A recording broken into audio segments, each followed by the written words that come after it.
Kas teie arust metsa tänapäeval raiutakse liiga palju?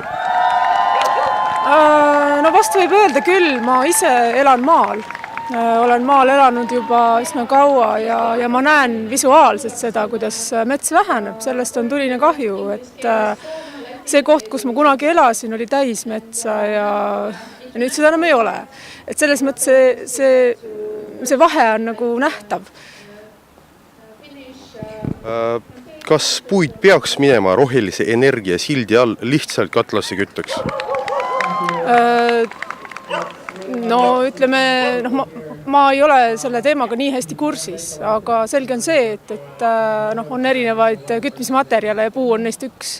Et pigem ilmselt on küsimus selles, et kuidas neid metsi majandada. Ja viimane küsimus, et mida peaks metsade hoidmiseks tegema? No tuleks üle vaadata just see, kuidas metsi majandatakse. Kas tehakse lageraiet või tehakse seda laadi raiet, kus loodus nii väga ei kannata.